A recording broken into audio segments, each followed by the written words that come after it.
Bueno, muy buenas tardes a todas y todos. Gracias por acudir a este eh, cuarto espacio del ciclo eh, de formación. Hoy vamos a ver el tema de violencia sexual y violencia sexual comercial, dos delitos diferentes. En esta oportunidad tenemos la participación de María Beatriz Medina Domínguez. Ella es asesora legal de la Fundación Boliviana para la Juventud. Y tendremos también la participación de Ariel Ramírez de la Fundación Munacín Cuyaquita. Este espacio se da gracias al impulso del Gobierno Autónomo Departamental de Santa Cruz desde el CEPAT, la Unidad de Trata y Tráfico de Personas, en coordinación con la Plataforma de Investigación y Formación Especializada PIFE, la ONG Realidades, el Movimiento Vuela Libre y entidades miembros precisamente de este movimiento Vuela Libre, como son la Fundación Boliviana para la Juventud y la Fundación Munacín Cuyaquita. Este espacio se da dentro del marco de un ciclo de formación que estamos realizando con el apoyo de SEAM, Europa Sensamurs, el Ayuntamiento de Barcelona y el Ayuntamiento de San Cugat. Y bueno, para poder iniciar este espacio, yo le voy a dar la palabra al doctor Celso Parada, quien ya les decía ha sido el impulsor de este espacio, pero antes quiero dar las gracias y la bienvenida a Beatriz Medina también. Y bueno, le doy la palabra al doctor Celso Parada para que pueda dar las palabras de inicio de este espacio, por favor. Muchas gracias, hasta ahí. Un saludo cordial a Beatriz Medina, que nos acompaña hoy día. También dentro de poco se va a incorporar Ariel Ramírez para poder llevar a cabo, digamos, este ciclo de capacitación conjuntamente la plataforma de investigación e información especializada y la Fundación Realidades. Estamos prácticamente ya llegando a la recta final. Nos queda, creo, todavía un tema más para concluir. Entonces, saludamos a todos los participantes, agradecemos la presencia de todos ustedes en este ciclo de formación, porque mientras más personas estén capacitadas en esta temática, más vamos a poder hacer en la lucha contra la trata y tráfico de personas. Entonces, dejo ya el espacio libre para que pueda continuar nuestra primera expositora de esta tarde. Muchísimas gracias, doctor Celso.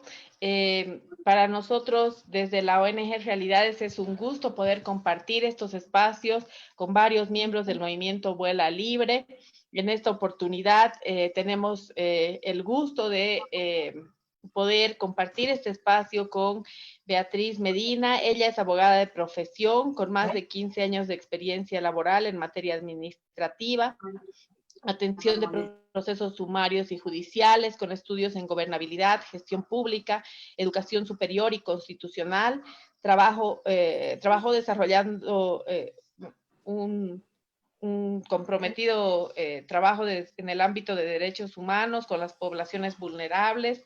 Ha sido expositora en diferentes espacios en temáticas de lucha contra la violencia y trata de tráfico de personas y poblaciones generacionales, y tiene una amplia experiencia en la elaboración y construcción de normas, revisión constitucional y planificación estratégica, analítica y propositiva. Muchísimas gracias, Beatriz, por estar en este espacio. Y bueno, te damos la palabra para que puedas desarrollar el tema que nos trae. Hoy, como decía, vamos a hablar de violencia sexual y violencia sexual comercial, dos delitos diferentes. Y bueno, te damos la palabra, Beatriz, bienvenida al espacio y muchísimas gracias por compartir con nosotros esta tarde. Muy buenas tardes a todas y a todos. Muchísimas gracias por el espacio. Siempre es un gusto poder compartir, porque en el compartir está la retroalimentación también de experiencias, de saberes, de conocimientos.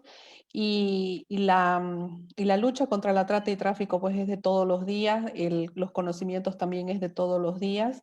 Y es un gusto para mí estar en estos espacios que, dada la situación y la coyuntura que vive el país y el mundo, pues nos abre estos nuevos espacios. Hay unas nuevas oportunidades de poder encontrarnos, ¿no? Desde el aspecto virtual y bueno, poder compartir un poco esta tarde esta parte que es bien específica, ¿no? Sobre lo que es la violencia sexual comercial y la violencia sexual, ¿no? Incluso ahí vamos a hablar un poquito también de lo que es la explotación sexual comercial también, ¿no? Son conceptos que a veces confunden, que a veces pensamos que son similares, iguales, vamos a ver cuáles son sus características, los componentes que tienen cada uno de ellos y de esta forma poder identificar cuando estamos hablando de delitos contra la trata y tráfico de personas, justamente en el mes de julio, que es el mes de la lucha contra la trata y tráfico de personas. Saludar a todas las personas que están en la plataforma, al doctor Celso, al CEPAD, a la ONG Realidades y bueno, y a todos, a cada uno de ustedes que hacen posible que estemos conectados hoy en día y podamos compartir estos conocimientos.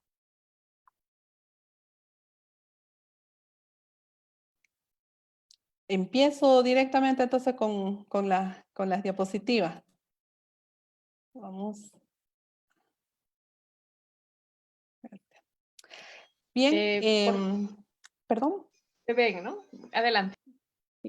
Sí. Entonces, para este ciclo, para esta tarde, este ciclo de capacitación, vamos a un poquito explicar lo que es la violencia sexual versus la violencia sexual comercial. Oye, Rocío, ¿cómo es una conferencia? ¿Qué? ¿Cómo es una conferencia? Estoy en mis clases virtuales, espera.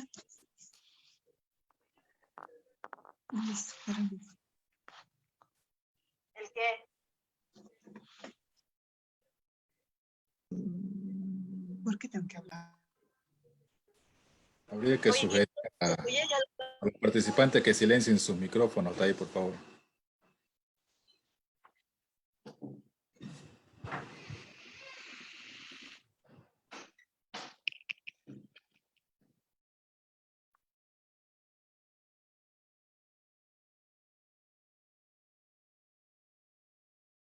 ¿Estos de ellos? Está tu micrófono apagado, Taí. Un saludo. Ahí está Rocío Rodríguez. Ahí está. Entonces, ¿Qué tengo que hacer? ¿Qué tengo que saludar, sí o sí? Por favor, todos los participantes podrían silenciar su micrófono para no interrumpir a la expositora. ¿Cómo está Celso, el administrador? Porfa, que silencia a todos. Yo ya he silenciado a todos, pero lamentablemente después de silenciar vuelven a abrir sus micrófonos. Entonces, por favor, les reiteramos a todos que no abran los micrófonos. Muchísimas gracias por su comprensión. Disculpa, Beatriz. Adelante, por favor.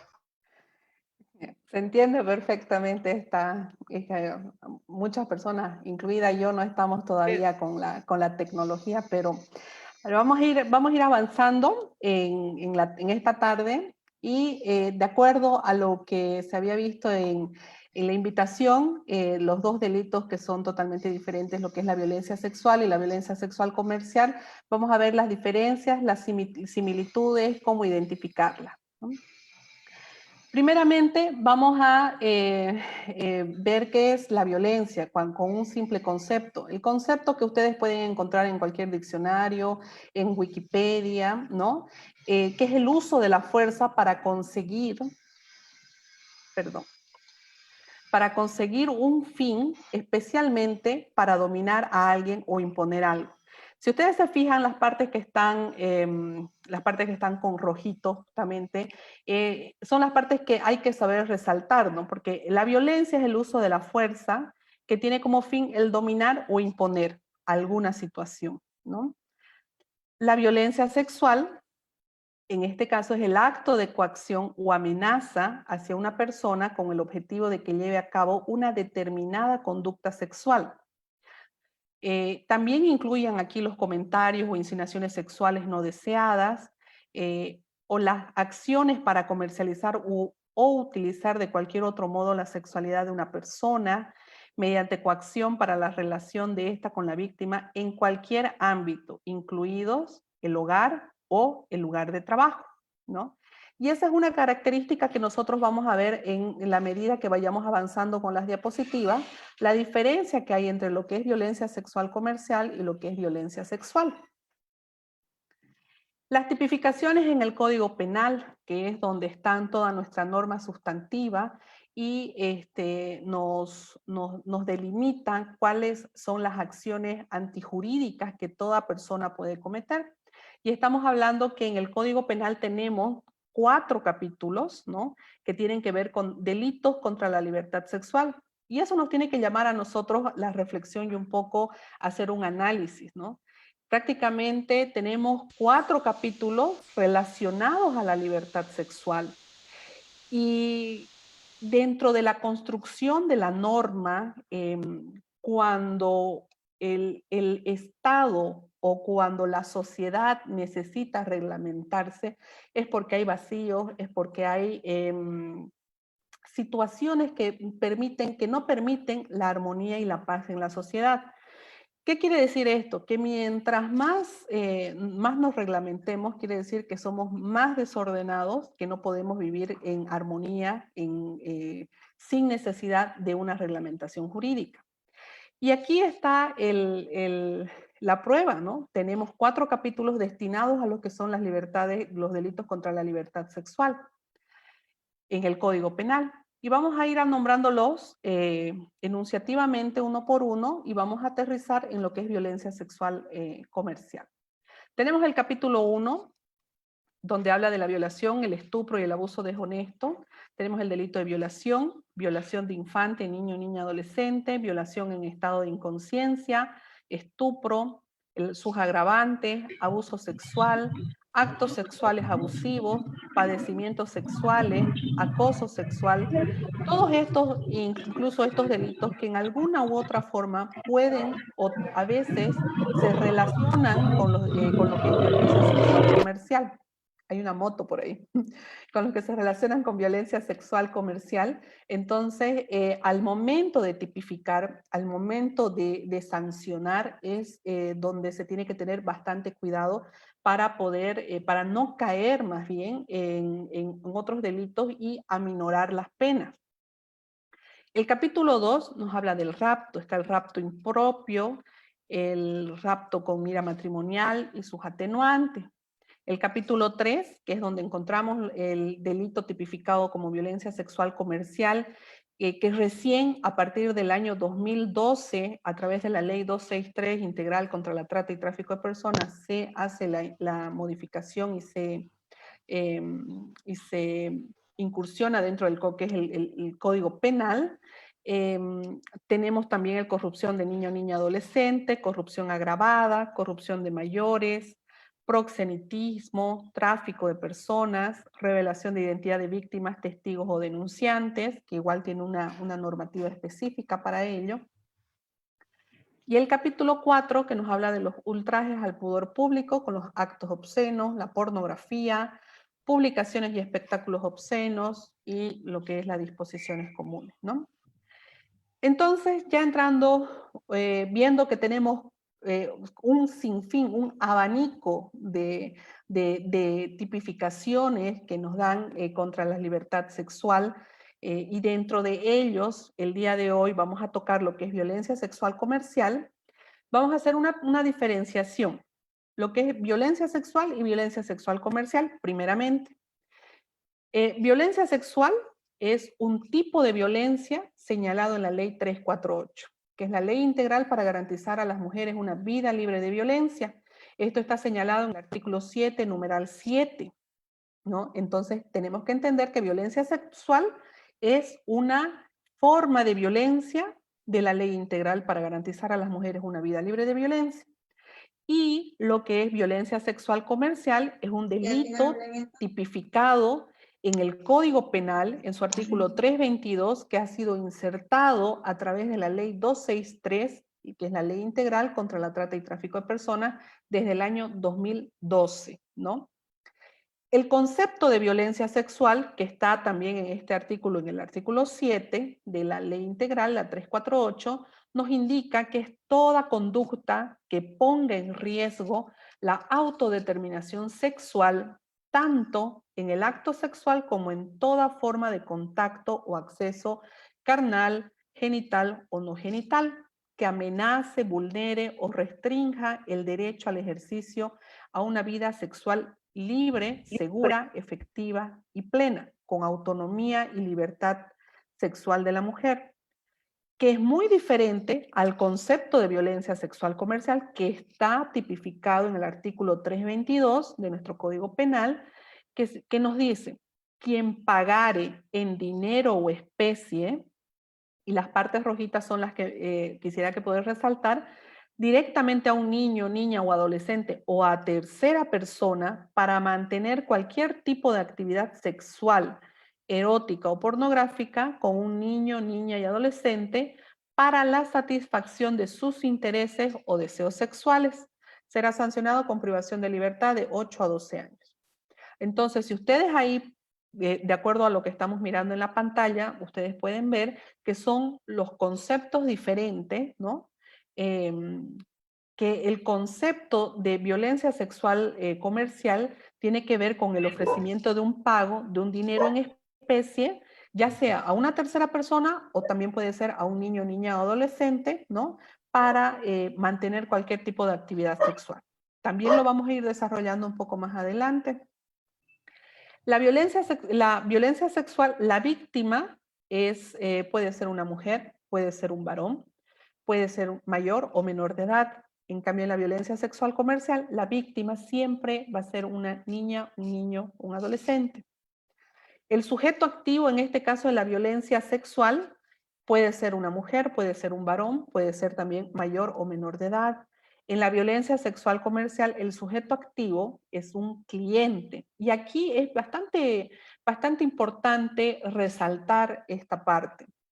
Recién a partir de la inclusión al Código Penal de este delito, el 322, como violencia sexual comercial, se castiga al cliente, ¿no? Se sanciona al cliente, porque incluso se podía hasta sancionar a la niña, al adolescente, ¿no? Había una victimización, hasta una doble victimización, una revictimización, pero el cliente no se lo castigaba. En cambio, con la inclusión de este artículo, el sujeto activo viene a ser el cliente, ¿no? Es la persona que paga al tratante o al proxeneta en dinero o especie para tener relaciones sexuales con una persona menor de edad. También puede pagar a la misma niña, niño o adolescente para ejercer violencia sexual contra él o ella. Y aquí es necesario también recordarles, ¿no?, que la configuración de este delito no depende que se consuma el acto sexual, no es necesario. Basta con que haya existido el pago en dinero o especie, o que tengan la intención o la finalidad de tener relaciones sexuales eróticas o pornográficas con una o un menor de edad, ¿no? Entonces, aquí nos delimita y nos dice que no es necesario que se consuma el acto sexual, ¿no? Ahora, dentro de los conceptos que uno puede ver, uno puede revisar, también está la explotación sexual comercial. Y si uno dice, si ya tenía conflicto entre violencia sexual y ahora violencia sexual comercial, tenemos un tercer elemento que es la explotación sexual comercial.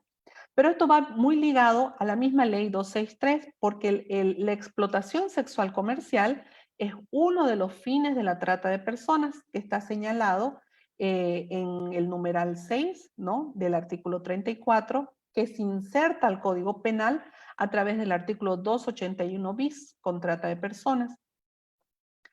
Y ahí tenemos la misma similitud con lo que es violencia sexual comercial, ¿no?, que igual está a través de la misma ley 263, insertado en el artículo 35. La víctima para la explotación sexual comercial puede ser cualquier persona mayor o menor de edad. Tenemos que volver a recalcar que la víctima en lo que es la violencia sexual comercial siempre va a ser una niña, un niño o un adolescente. El sujeto activo en lo que es la violencia, en lo que es la explotación sexual comercial puede ser cualquier persona, y el sujeto activo en lo que es la violencia sexual comercial es siempre el cliente. Esas son las características más preponderantes que uno tiene que analizar al momento de hacer la tipificación o al momento de hacer el asesoramiento o hacer la guía para que se haga la tipificación y se pueda sancionar. Entrando ya específicamente en el artículo 322 del Código Penal, que habla de la violencia sexual comercial, nos dice que es quien pagar en dinero o especie directamente a un niño, niña o adolescente o a tercera persona para mantener cualquier tipo de actividad sexual, erótica o pornográfica, ¿no? Con un niño, niña, adolescente, para la satisfacción de sus intereses o deseos sexuales. Será sancionado con privación de libertad de 8 a 12 años. Esta pena se va a agravar en 2/3 cuando la víctima sea un niño o niña menor de 14 años, cuando la víctima tenga discapacidad física o mental, cuando la autora o el autor utilice cualquier tipo de sustancia para poder controlar a su víctima, cuando la autora o el autor tenga una enfermedad contagiosa. Como consecuencia de este hecho, la víctima quedase embarazada, o cuando el autor o el autor sea servidor o servidora pública, que ahí incluso tenemos también una modificación al Código Penal, que es la omisión de denunciar, ¿no? Que está estrechamente relacionada con la Constitución Política del Estado, que nos indica que cualquier servidor o servidora pública que tiene conocimiento de un delito tiene la obligación de denunciar bajo apercibimiento penal de no haberlo hecho. Entendiendo nosotros la violencia sexual comercial, la queremos entender desde estos 4 enfoques para poderla comprender. Si ustedes ya están viendo, estamos desmenuzándolo el artículo 322, hemos visto primero sus diferencias, las similitudes que tiene entre lo que es violencia sexual y violencia sexual comercial, y ahora entrando específicamente en el artículo 322, nos habla de los enfoques para poder comprender. Y queremos agarrar estos cuatro enfoques, como una violación de derechos humanos de niñas, niños, adolescentes, como una victimización a niños, niñas y adolescentes, al convertirlos en comercio, en objeto, en cosificarlos, en una forma también moderna de esclavitud que se está dando hoy en el siglo XXI, y a través de los ingresos que obtienen los tratantes a costa de la víctima. El primer enfoque es a través de una violación de derechos humanos de niñas, niños, adolescentes. Entendiendo que esta actividad que es ilícita constituye una forma sistemática de violación de los derechos humanos de la niñez y adolescencia. ¿Y por qué decimos que es una forma sistemática de violación? Porque es permanente. Porque aquella niña, niño o adolescente que es víctima de este delito, no solamente se le está privando la libertad de locomoción o solamente se le está privando la libertad de educación, ¿no? Sino son una serie de otros derechos que son derechos humanos de la persona, como a la educación, a la salud, a tener una infancia, un desarrollo integral, a la familia, ¿no? A la protección que debe dar el Estado hacia ese niño, adolescente. Y se lo hace de forma sistemática, se lo hace todos los días, porque al privarle de la libertad es todos los días que no está yendo al colegio, todos los días que no está pudiendo tener una infancia, una familia con quien vivir, ¿no? Entonces es por eso que es una violación de derechos humanos de forma sistemática. También es una victimización a niños, adolescentes, porque la explotación sexual comercial provoca esta doble victimización, los convierte en objetos sexuales y en objetos de comercio. El comercio sexual es el tercer negocio ilícito más lucrativo del mundo, después de las drogas y las armas. Y cuando hablamos de explotación sexual comercial de niñas, niños y adolescentes, se está hablando de crimen organizado, redes de delincuencia, organizaciones delictivas que están más allá de nuestras fronteras. No es lo mismo, ¿no?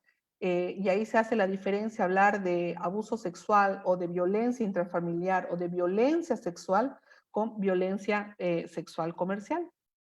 porque justamente hay estos otros actores que ingresan en el papel, como son estas redes de tratantes, estas redes de delincuencia y de organizaciones totalmente constituidas, ¿no? Totalmente afianzadas para poder llevar adelante su fin, que es la trata de personas. Después podemos hablar desde un enfoque que este delito de violencia sexual comercial es una forma moderna de esclavitud. Es la esclavitud de nuestro tiempo, del siglo XXI, ¿no? Donde es difícil pensar que un niño o niña adolescente quiera prostituirse, ¿no? Que desee prostituirse, que la persona, que este niño o niña adolescente sienta la necesidad o lo haga con placer el prostituirse. Tenemos nosotros que entender, y bajo el principio de interés superior del niño o niña adolescente, que los niños, niñas y adolescentes están involucrados en estas actividades no libremente, están siendo coartados en su derecho, están siendo obligados, ¿no? Están siendo forzados y están atrapados en estas redes delictivas, ¿sí?, que llevan a cabo este ilícito.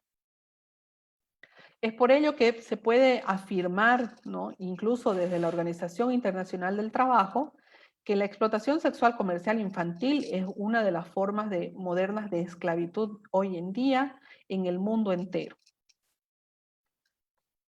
El ingreso de recursos económicos a costa de la víctima, ¿no? Como ya lo hemos dicho, este ilícito genera bastantes ingresos económicos y es por ello que quienes se benefician de este delito, quienes comercian, quienes lucran con este delito por la explotación sexual comercial, generan ingresos a costa, perdón, del sufrimiento, de la esclavitud de estas víctimas que están siendo, y que en este caso, si hablamos de violencia sexual comercial, son niñas, niños y adolescentes. También es necesario hacer un énfasis en el tratamiento ya procedimental, que ahí están las otras grandes diferencias. Y eso lo podemos ver en el día a día cuando los procesos no avanzan, cuando ya se ha hecho la denuncia y no ha llegado al lugar donde tenía que haber llegado, no se ha denunciado donde se debía haber denunciado. Cuando hablamos de violencia sexual, la denuncia tiene que ser realizada ante la Fuerza Especial de Lucha contra la Violencia, ¿no? Y el Ministerio Público encargado de atender esta denuncia, de hacer la prosecución y la investigación de oficio, son las FEVAP, que son las Fiscalías Especializadas para Víctimas de Atención Prioritaria. Nosotros a nivel Bolivia existen fiscalías especializadas y que no están con todos los requerimientos que se requiere, pero por lo menos se tiene. En Santa Cruz se tienen en las estaciones policiales integrales, en las EPIs, ¿no? Ahí están lo que son las y los fiscales de FEPAP. Cuando hablamos de violencia sexual comercial y entendiendo que la violencia sexual comercial, como lo hemos dicho en las láminas anteriores, es una modificación que se hace al Código Penal por la Ley 263, que es la Ley Integral contra la Trata y Tráfico de Personas, y que va ligado también con la explotación sexual comercial, que es uno de los fines de la trata de personas.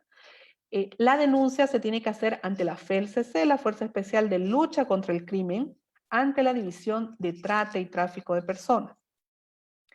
Y el Ministerio Público, que es el encargado de atender, investigar y seguir de oficio esta denuncia, son los fiscales especializados de trata y tráfico de personas, ¿no?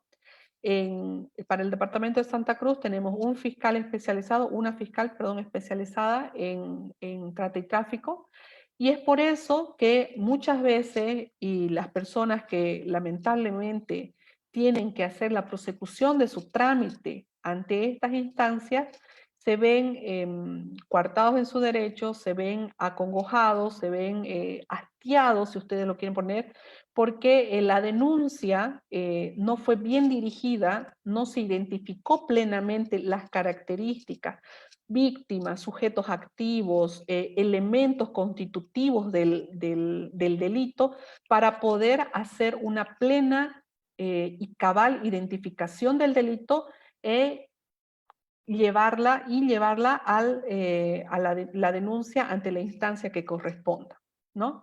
Esas también son otras de las diferencias que hay y que en el día a día hacen también una obstaculización para poder obtener la justicia que todas y todos quieren, ¿no?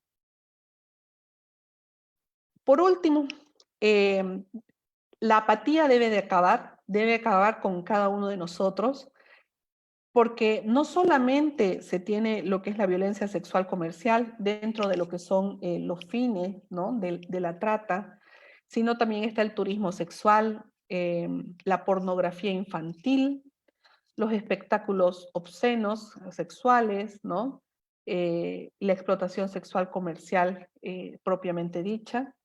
Y estos son otros delitos conexos que tienen que ver con lo que es la violencia sexual comercial, ¿no?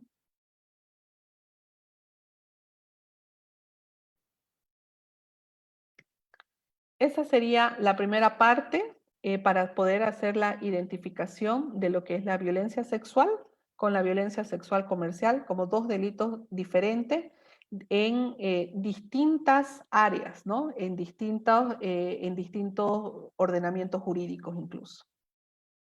Muchas gracias.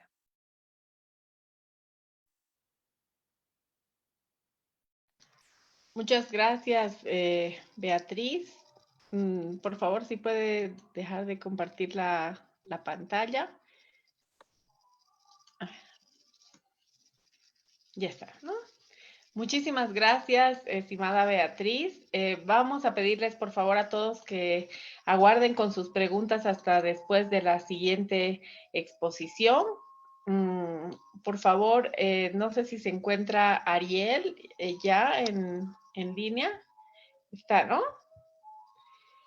Sí, muy bien. Entonces, vamos a dar, por favor, la bienvenida a este espacio también a Ariel Ramírez. Ariel Ramírez es de la Fundación Munacín Cuyaquita. Tiene 14 años de experiencia en niñez y adolescencia. Tiene especialidades en elaboración de proyectos con enfoque de género y niñez, atención a víctimas de violencia intrafamiliar, evaluación forense, sustracción internacional de niñas, niños y adolescentes, derechos de niñez y adolescencia e investigación desde el enfoque etnográfico.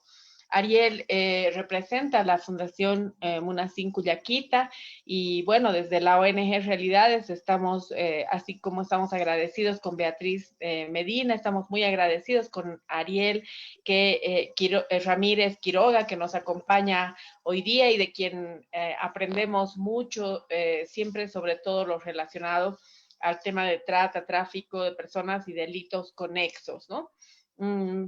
Ariel va a abordar también otros delitos con los que se confunde la tipología muchas veces para complementar la exposición que tan ampliamente nos ha brindado Beatriz Medina. Muchísimas gracias, Beatriz, por la claridad de la exposición. Y bueno, vamos a dar la palabra a Ariel, a quien siempre es un gusto tener en estos espacios. Muchísimas gracias, Ariel. Adelante. Bueno, muchas gracias a TAI y a la ONG Realidades por la invitación, como también al Gobierno Autónomo Departamental de Santa Cruz. Bueno, he escuchado a Celso por ahí, también lo he visto cuando se han conectado. Bueno, soy de la Fundación Munacín Cuyaquita. Somos una ONG de la Iglesia Católica. Tenemos más de 12 años de trabajo en el tema de niñez y adolescencia con la especialidad enfocada básicamente a estos delitos relacionados a la violencia sexual comercial, como también a la trata de niños, niñas y adolescentes en distintas partes de Bolivia. En la actualidad tenemos acciones en la ciudad, o bueno, en los municipios de La Paz, El Alto, Caranavi, Desaguadero, pronto en Sullanabaque, como también en Cochabamba, Santa Cruz y Yacuiba y Guayaramerí, si más no me equivoco. Entonces, en todas estas áreas vamos efectuando todo este tipo de acciones relacionadas al tema de atención, como también de capacitación y fortalecimiento de instituciones públicas, como también de sociedad civil. Pues bueno, habiendo escuchado a nuestra colega Beatriz, pues bueno, es muy necesario que entendamos estas diferencias y también algunas similitudes que existen en los delitos de la violencia sexual y violencia sexual comercial. Ahí, si puedes, porfa, compartir la presentación y así ya comenzamos.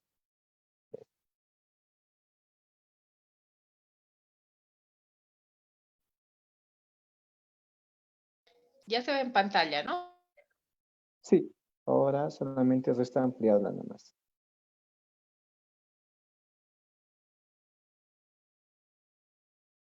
Ok. Bueno, como les mencionaba, comenzaríamos haciendo un repaso. La siguiente, por favor. Haciendo un repaso. Repasemos lo que hemos aprendido hasta el momento para que no se olviden los colegas respecto al tema de violencia sexual y violencia sexual comercial, en especial el tema de las diferencias. La siguiente. Acá debemos tomar en cuenta que la violencia sexual hacia niños, niñas y adolescentes y la violencia sexual comercial son delitos.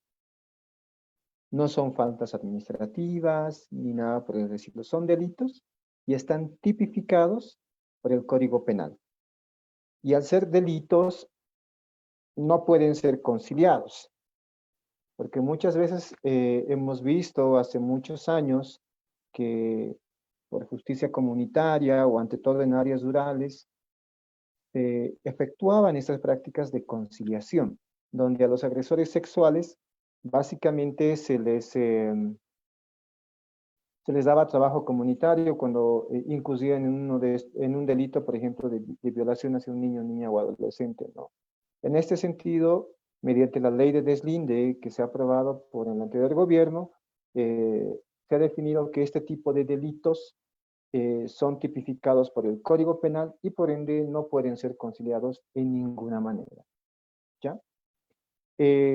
También, la violencia sexual hacia niños, niñas y adolescentes está amparada en la ley 548, que es el Código Niña, Niño y Adolescente, y la violencia sexual comercial está amparada en la ley 263, Ley Integral contra la Trata y Tráfico de Personas. Entonces, esos conceptos nos tienen que quedar muy claros antes de seguir avanzando. La siguiente.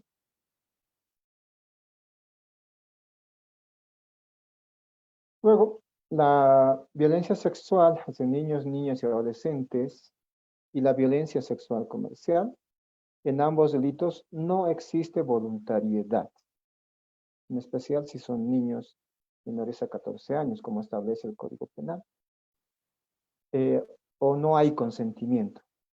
Del por qué tenemos que ser enfáticos en esta situación, porque muchas veces, ante todo, como explicó Beatriz, cuando hacen operativos y se evidencia que existe una adolescente que está en la dinámica de violencia sexual comercial, y cuando se hace el rescate de la misma y cuando está declarando ante la policía o ante la fiscalía o ante las defensorías, ella manifiesta que por situaciones de necesidad habría llegado a esta situación. Y muchas veces esa situación de necesidad es confundida con una situación de voluntariedad o consentimiento. Entonces, la ley 548, ante todo, es muy enfática en este sentido y explica que ningún niño, niña o adolescente tiene voluntariedad. Y ante esta situación se tiene que aplicar el interés superior del niño, niña o adolescente, en este caso la protección y rescate de la vida. Entonces, es otro punto en el cual también debemos hacer énfasis y a todos les quede muy clara esta situación de que no existe voluntariedad en ambos delitos. Luego, que también ambos delitos afectan la libertad e integridad sexual de una niña, niño o adolescente. Como bien dijo Beatriz, las afectaciones son a largo plazo. No es que por terapias psicológicas de 6 o 1 año, ellas van a llegar a vencer esos traumas que se han generado en base a la comisión de estos delitos. No es así. Requieren de una intervención multidisciplinaria y a largo plazo. Entonces, obviamente afectan la integridad en el desarrollo humano que ellas mismas puedan tener. La siguiente.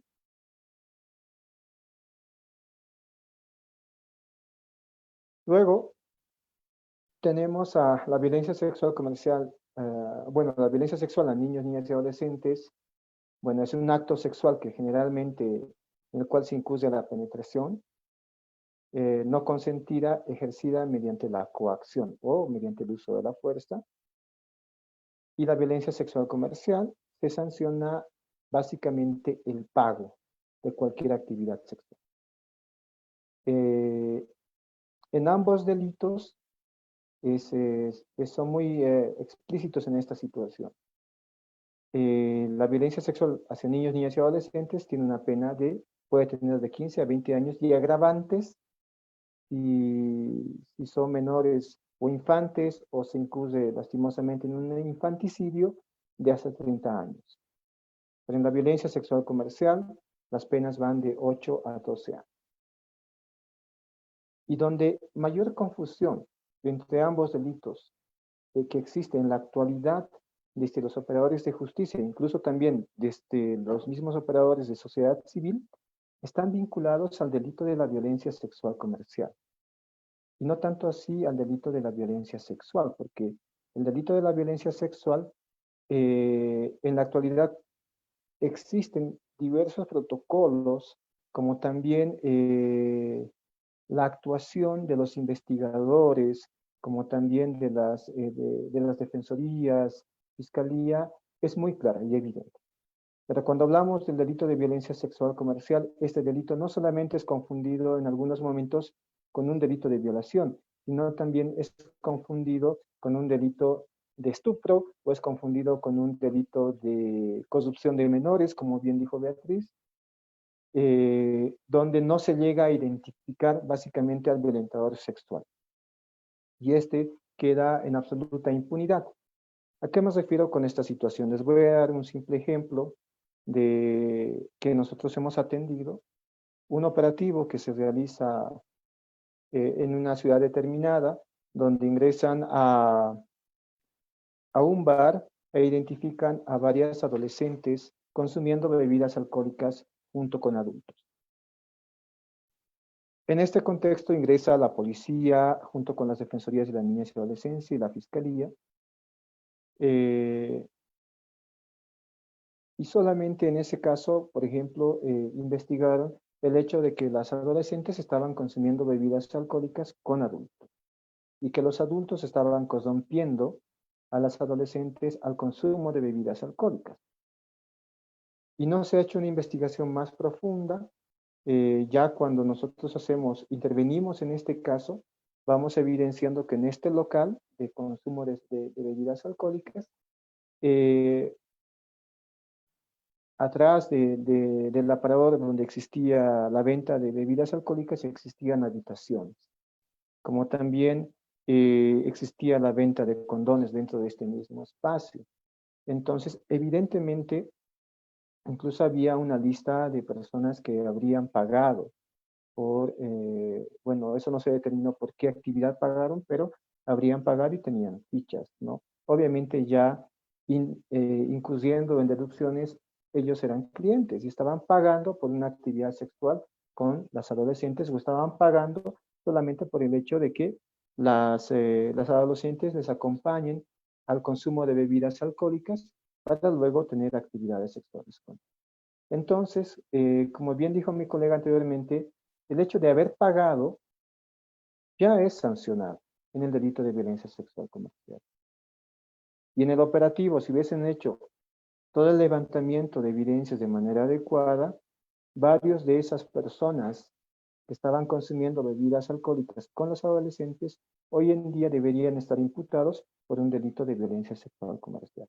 Y no ha sido así, simplemente al dueño, como también algún cliente que estaba ahí, se le ha hecho una imputación por corrupción de menores. Y cuando hablamos de corrupción de menores son penas muy de pocos años, que incluso son excarcelables, o sea, que les pueden dar 4 años y ellos pueden apelar a tener un arresto domiciliario.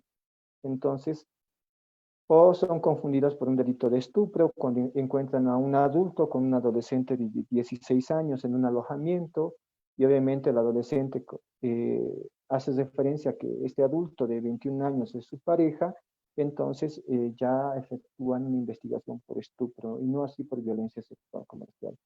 Entonces, en la actualidad, donde más confusiones se está teniendo es en relación a este delito de la violencia sexual comercial. Y es algo que nos tiene que llamar la atención porque están existiendo varios casos que están quedando en absoluta impunidad. Porque muy bien se habla de los eslogans de que sin clientes no hay trata, pero si no sancionas obviamente a los violentadores sexuales o a los consumistas de actividades sexuales, entonces estas dinámicas van a continuar. Y si existe impunidad, obviamente estas organizaciones criminales aprovechan esta impunidad o esta falta de conocimientos en relación a la imputación de este tipo de delitos y van a continuar lastimosamente con estas prácticas, ¿no? Y obviamente ahí las y los más afectados son nuestras niñas, niños y adolescentes. La siguiente. En ese sentido, como bien dijo Tai, haciendo este recordatorio de lo que nos ha hablado Beatriz, es necesario que ahora tengamos la capacidad de poder identificar los casos de trata, proxenetismo y violencia sexual comercial, que son los delitos conexos que establece la Ley 263. ¿Por qué es necesario que identifiquemos estos delitos? Porque eso nos permite primero saber cómo efectuar un informe social, cómo efectuar una pericia psicológica, cómo efectuar una diligencia investigativa o incluso un mismo memorial para hacer el acompañamiento a las víctimas y no existe esta confusión. Incluso también a sociedad civil le sirve bastante para poder hacer asistencia técnica a operadores de justicia que así lo necesiten, ¿no? Entonces, en este sentido, haciendo énfasis al tema de niñez y adolescencia, tenemos que hablar sobre este grupo etario que en la actualidad es una situación compleja debido a que ya no, el desarrollo de ellos ya no está muy vinculado a ciertas prácticas como teníamos nosotros hace mucho tiempo. Por ejemplo, ahora el uso de las tecnologías actuales les dan mayor amplitud, como también el uso de estas tecnologías también es muy excluyente y hoy en día lo estamos viendo en esta pandemia cuando se tiene que hacer educación virtual. Y obviamente esta globalización y complejidad social van a ir generando este tipo de problemáticas que hoy vamos a hablar. También acá en este tipo de problemáticas intervienen varios factores, no solamente, muchas veces se piensa que las víctimas que llegan a esta situación de violencia sexual comercial o que son víctimas de trata o proxenetismo, son aquellas que no tienen recursos económicos o viven en familias muy pobres. Y no es tanto así. Desde el tema de atención que tenemos hacia las víctimas, hemos podido evidenciar que la mayoría de las víctimas vienen de familias disfuncionales. ¿Y a qué me refiero con familias disfuncionales? Que son víctimas de violencia intrafamiliar o violencia familiar extrema en algunos casos, o que han sido víctimas de violación en su mismo contexto familiar, y a esa situación le podemos añadir una situación económica muy vulnerable, o que viven en familias monoparentales donde la madre es la única encargada de sostener a la familia, entonces permite de que ellas vivan una situación de vulnerabilidad que otras personas aprovechan. En ese sentido, muchas de las niñas son captadas y llevadas a estas dinámicas.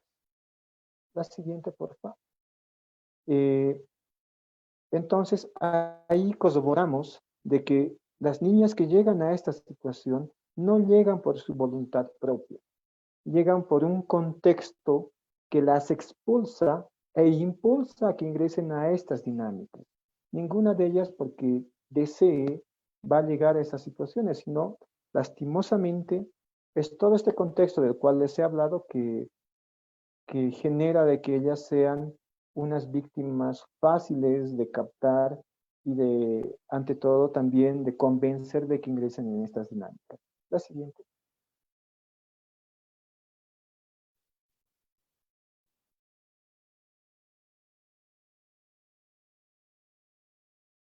Bueno, en este sentido, dentro de la exposición nos vamos a basar ante todo en un marco teórico conceptual relacionado a la Constitución, a la Ley 263, al Código Niña, Niño, Adolescente, a la Ley de Búsqueda de Personas Desaparecidas, como también al Código Penal y a la Ley Integral. La siguiente.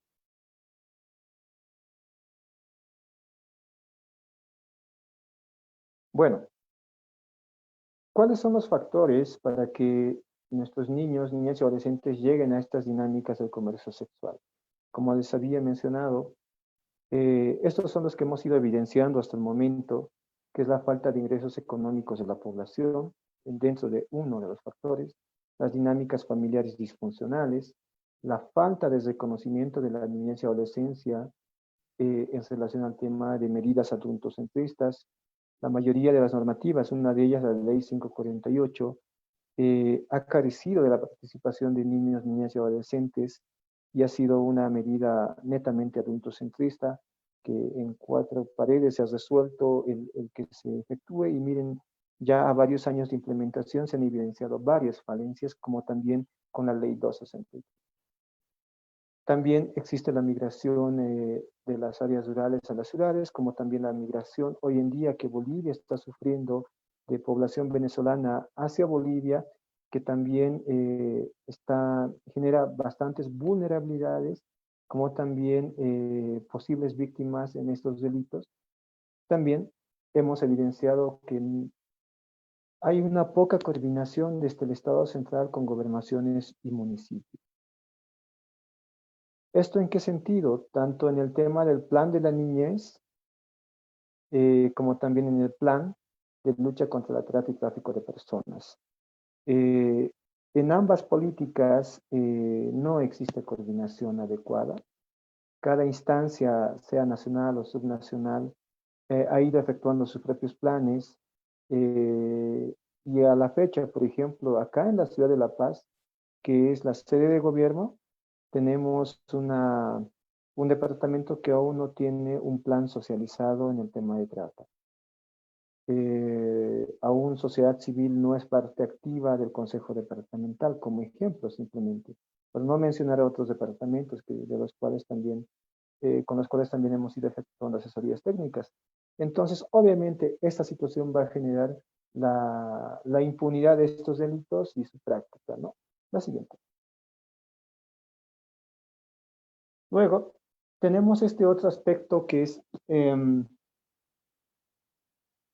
más más visual y más relacionado a la construcción de representaciones sociales de las cuales todos tenemos hacia estos delitos. La mayoría de los medios de comunicación nos han ido bombardeando con este tipo de imágenes de que la trata es de que una niña o un niño o un adolescente esté encadenado detrás de rejas, con poca ropa o básicamente en espacios de prostitución. Pero la realidad es muy distinta. Cuando uno hace el trabajo de campo, ve que estas imágenes son muy poco frecuentes. Porque recordemos que es un delito que lastimosamente ha pasado de la clandestinidad a lo público. Hace mucho tiempo, cuando tú querías tener cualquier actividad sexual con algún adolescente, tenías que ir al punto más recóndito de tu ciudad o al lugar donde sabías que existían estas dinámicas, pero que quedaban muy lejos. ¿no? Entonces, por ejemplo, en Santa Cruz, afuera del Palacio de Justicia en las noches, antes de la cuarentena, que yo recuerde, existían estas dinámicas en la Plaza del Estudiante y otras zonas de Santa Cruz que ya no son aisladas, sino están en un contexto mucho más público, ya no clandestino, como pasa también acá en la ciudad de La Paz o en el Alto, ¿no? Espacios públicos que a vista de todos funcionan en relación a estas dinámicas, ¿no? Y obviamente no vas a ver a personas que están en esta situación, por ejemplo, adolescentes que están con casas ropa, no las vas a encontrar, sino ellas debido a que saben de que esta situación es un delito o las organizaciones criminales saben que es un delito, las mimetizan con el resto de la población. Entonces, por ejemplo, en una determinada plaza de la ciudad de La Paz, donde existe gran afluencia de turistas, encontramos adolescentes que no visten con pocas ropas, sino están como cualquier otro adolescente, obviamente, pero ya manejadas por personas adultas que les consiguen los clientes. Pero ojo, en una plaza principal de la ciudad de La Paz, ¿no? Entonces, obviamente también ellos lo que buscan es mimetizarse en nuestro contexto, ¿no? La siguiente. Entonces, bajo estas pequeñas explicaciones, empezamos a hacer el análisis de estos delitos. La siguiente. Entonces, cuando hablamos del delito de trata de personas, existe un sujeto pasivo, que es la víctima, la cual es captada, trasladada y explotada. Y existe un sujeto activo del delito, que es el tratante, ¿no? Quien mediante el engaño, la intimidación, el abuso de poder, el uso de la fuerza, la coacción o concesión, capta a su víctima para luego trasladarla, acogerla y explotarla.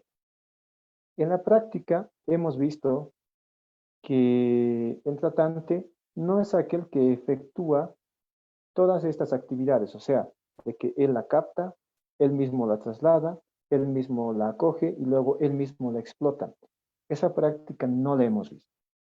Hemos visto que generalmente el tratante es aquel que hace el primer contacto con la víctima, sea por redes sociales, sea por anuncios de trabajo, o la contacta en la calle y demás, donde obviamente la engaña o básicamente la coacciona mediante el uso de la fuerza y le priva de su libertad de manera inmediata para luego trasladarla, ¿no? Entonces, eso hemos visto que hay otra persona que es la que efectúa el traslado, otra la que efectúa el acogimiento y otra la que explota. Entonces ahí ya vamos viendo que es una organización criminal. Porque también cuando te pones del lado del tratante, cuando se efectúa este delito, obviamente tú te arriesgas bastante y tú cometes todas estas acciones de captarla, trasladarla, acogerla y explotarla. Entonces, ellos tienen bastante cuidado en esas. La siguiente.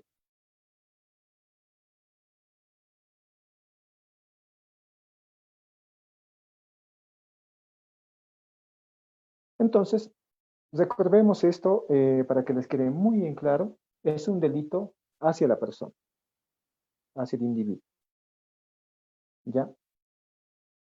Y acá surge la diferencia, por ejemplo, con el delito de tráfico de personas, que es un delito hacia el Estado. En este caso es un delito hacia la persona porque el delito se está cometiendo contra la integridad de la persona.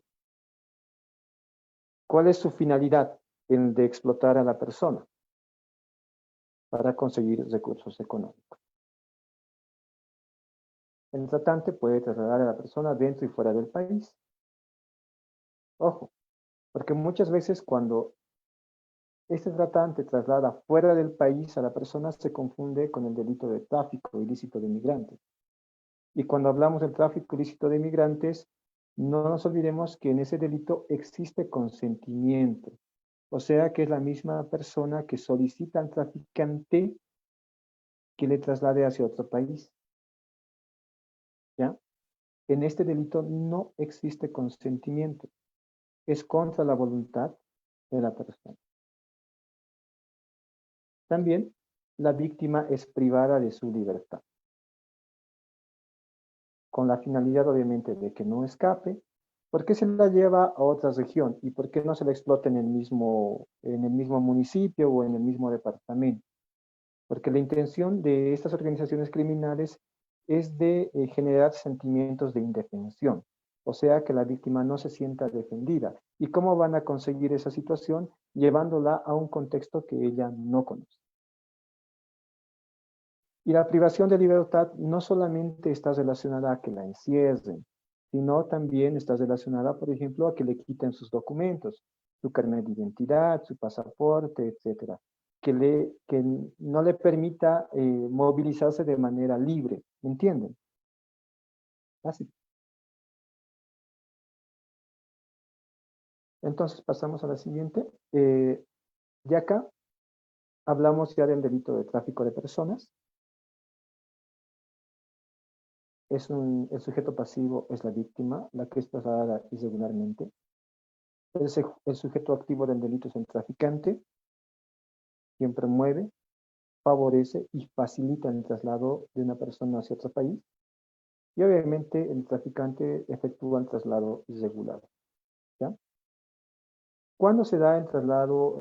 O sea, ¿cuándo la víctima se convierte en víctima? Cuando el traficante, por ejemplo, ella le puede solicitar al traficante de que, puede ser en este caso una ciudadana venezolana, y le pide de llegar a Bolivia desde Ecuador, porque sabe que en Bolivia se están dando mayores oportunidades laborales o hay muchas instituciones que están efectuando la atención, contactan un coyote o un traficante, y este les promete que les va a pasar la frontera de Bolivia de manera regular. Entonces les pide un monto de dinero y les dice que les va a tramitar todos los sellos que le hemos visto.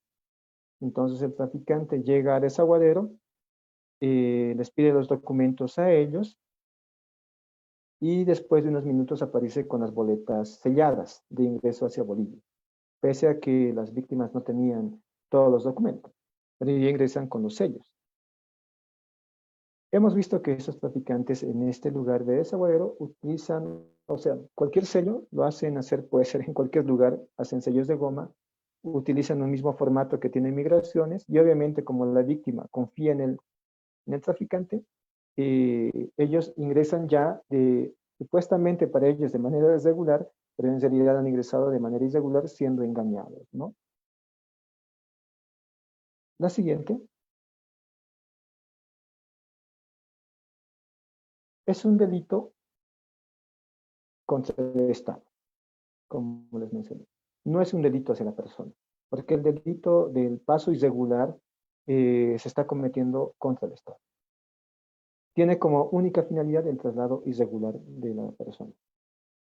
El traficante solo efectúa el traslado hacia otro país. Y la víctima no es privada de su libertad y existe consentimiento, como habíamos mencionado hace un momento. En este sentido, ¿cuándo se puede convertir en un delito de trata de personas? Ustedes dirán, porque mucho se habla de trata y tráfico de personas. Sí, son dos delitos distintos que en algún determinado tiempo pueden llegar a cometerse al mismo tiempo. Que el traficante, por ejemplo, como en el anterior ejemplo que les di, traiga a la familia venezolana hasta Desaguadero, desde Ecuador, y justo en Desaguadero al traficante le ofrezcan dinero por esta familia porque saben que ahí una de las mujeres es muy simpática y que puede generar recursos económicos, y el traficante en ese momento haga el traslado irregular e inmediatamente se la ceda a esta organización criminal para que luego la mujer sea explotada sexualmente. Entonces, en esos casos, sí se puede dar un delito de trata, tráfico de personas. ¿Entienden? Entonces, antes no. Si el traslado de la víctima se hace contra su voluntad desde Bolivia, por ejemplo, hacia la Rinconada, hacia Perú, donde la víctima es privada de su libertad, recordemos, no ha existido consentimiento y la finalidad es el tema de la explotación y se le priva de su libertad. Entonces, en ese caso solamente es un caso de trata externa, y no así de tráfico de migrantes, ¿no? La siguiente. Bueno, el proxenetismo es un delito conexo a la trata de personas, así se lo maneja en la ley. El sujeto pasivo es la víctima. En este caso puede ser mayor o menor de edad, inducida solamente al comercio sexual. No es inducida a la explotación laboral, solamente es inducida al comercio sexual. El sujeto activo del delito es el proxeneta, ¿ya? ¿Quién? Mediante el engaño, el abuso de poder o el abuso de la situación de dependencia o vulnerabilidad, promueve, facilita o contribuye a la explotación sexual de la víctima. En este caso, el proxeneta puede ser una persona adulta o un adolescente par, como ya lo hemos visto en La Paz, en especial en la Ciudad del Alto, donde básicamente es el intermediario entre la víctima y el explotador sexual, como también mediante los espacios físicos que promueven también esta situación. Puede ser un alojamiento, un motel, etc. Entonces el proxeneta le cobra un porcentaje a la víctima porque la protege, la cuida, un porcentaje al explotador sexual o al cliente porque le consigue a la víctima, y un porcentaje también al motel o al alojamiento donde llevan a la víctima. Entonces, su única finalidad de ese proxeneta es el tema de facilitar y promover este delito, y obviamente en ese sentido ellos, ante todo, tienden a engañar y trabajar psicológicamente a la víctima, ¿no? Para que éstas permanezcan en este delito. Y luego ya ellos, mediante el abuso y el ejercicio del poder, básicamente van obligando a que las víctimas continúen en esta dinámica hasta que la víctima naturaliza la explotación de su cuerpo. ¿Ya? Entonces, la siguiente es un delito que atenta contra la persona, no atenta hacia el Estado, ojo, hacia la persona. Tiene como finalidad el lucro mediante la explotación de la víctima. El proxeneta no traslada y el proxeneta no priva de su libertad. ¿Por qué? Porque la víctima puede tener contacto con su familia, o muchas veces las víctimas incluso viven con su misma familia y luego llegan a la dinámica los viernes, los sábados o los domingos, y mediante esa situación continúan en este sistema de explotación. ¿Qué pasaría si el proxeneta en un determinado caso ve que la víctima le genera bastante demanda de sus clientes, entre comillas, porque es una adolescente muy simpática? Entonces él le quita su carnet de identidad o les detiene sus documentos. Entonces ahí ya se configura en otro delito, ya no tanto en el delito de proxenetismo. ¿Por qué? Porque, ojo, como hablamos hace un momento en el delito de trata de personas, la privación de libertad no solamente está en el sentido de que las encierren, sino de que no permitan de que ellas se movilicen de manera libre. Entonces, cuando tú le quitas a una persona sus documentos, le estás coartando la libertad de movilidad. Entonces ahí ya se configura en el delito de trata de personas, con fines de explotación sexual.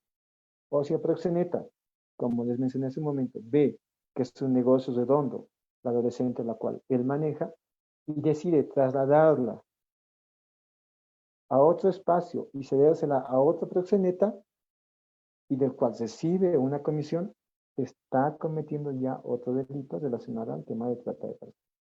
Entonces, eso tiene que ser muy tomado en cuenta porque muchas veces esa situación causa bastante confusión cuando se hace una intervención en relación a estos delitos.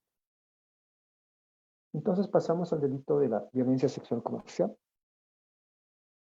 Bueno, ya este delito lo ha ampliado bastante mi colega, donde, bueno, el sujeto activo es la víctima, niño, niña o adolescente. Ojo, acá solamente niños, niñas y adolescentes. El sujeto activo del delito es, bueno, le denominamos violentador sexual.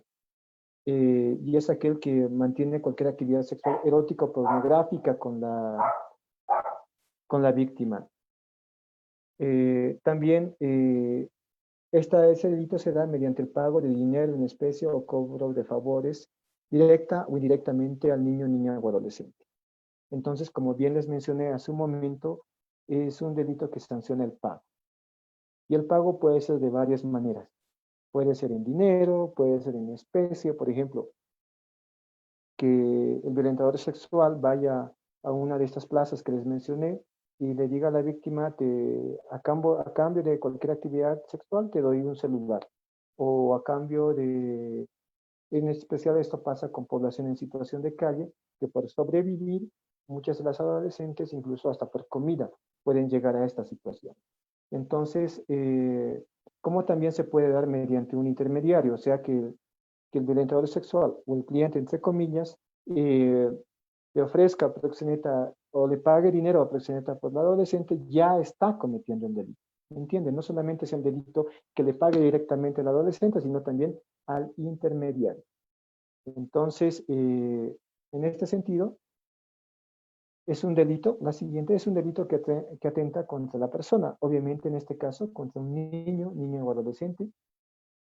Tiene como finalidad tener actividades sexuales eróticas o pornográficas con una niña, niño o adolescente. El violentador sexual no traslada, el violentador sexual no priva de su libertad a la víctima y, como les mencioné, no existe voluntariedad en la niña. ¿Ya? Entonces, pasemos a las diferencias y similitudes. Entonces, en este cuadro ustedes van a poder observar las diferencias y similitudes que existen entre estos delitos que son los que más generan confusión cuando se habla de delitos con esto de trata de personas. En este sentido, en el único delito donde existe traslado de personas es en el delito de la trata de personas. En proxenetismo no existe, ni tampoco en violencia sexual comercial. Como también en el delito de trata de personas existe privación de libertad, en el proxenetismo no, y tampoco en la violencia sexual comercial. En la trata de personas, el tratante puede detener los documentos, y en el proxenetismo también como una forma de abuso de poder, pero, como les mencionaba, si comienza ya a efectuar acciones de privación de libertad, ya se constituye en otro delito, y el violentador sexual obviamente no detiene los documentos de la víctima. En la trata de personas, el tratante explota o vende a la víctima, y solamente en el proxenetismo, solamente la explota o promueve su explotación. Y en el delito de violencia sexual comercial existe solamente la compra de actividades sexuales. En el delito de trata de personas pueden ser personas adultas y menores, en el delito de proxenetismo también, y en el delito de violencia sexual comercial solo niños, niñas y adolescentes. Entonces, esas son las diferencias clave que nos tienen que enseñar que cuando tengamos que atender un caso de ese tipo de delitos, le prestemos bastante atención a estas diferencias, ¿no? Para no generar mayores conflictos en el...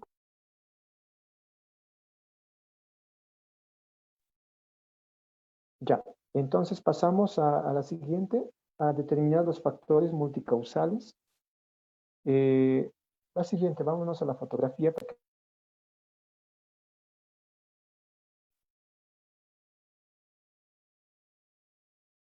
En esta imagen podemos observar a un niño que está, a un niño de nuestra bota que está en una plaza principal. Bueno, esta situación creo que, bueno, aún creo que la continuamos viendo en este tiempo de pandemia debido a la subsistencia alimenticia que muchas familias necesitan. Pero muchas veces, como les expliqué, estas dinámicas, lastimosamente, de estos delitos han pasado de lo clandestino a lo público.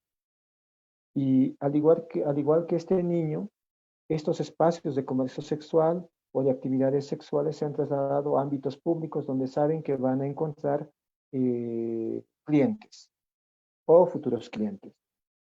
Entonces, este niño generalmente también desarrolla sus mismas actividades en el mismo contexto y rodeado por estas dinámicas. Sin ir más lejos, la Plaza San Francisco en la ciudad de La Paz, en la ciudad de Santa Cruz, la Plaza 24 de septiembre, en Cochabamba, cerca de la cancha o afuera de la terminal, y así sucesivamente en toda Bolivia, ¿no? Y cuando hacemos un análisis del contexto, vamos observando, por ejemplo, que cerca de la Plaza San Francisco, acá en la ciudad de La Paz, existen a unas cuadras dinámicas de comercio sexual, y como les mencionaba hace un momento, estos niños también buscan estos mismos espacios donde hay bastante público para generar recursos económicos. La siguiente. Como también hemos podido observar en todo ese tiempo de intervención que hemos hecho como fundación a niñas que están en el tema del comercio informal. Y generalmente antes de la cuarentena, estas niñas que se dedicaban al comercio informal, de venta de dulces, peluches, Kleenex y demás, sus horarios de trabajo de ellas generalmente son en la noche, ¿no?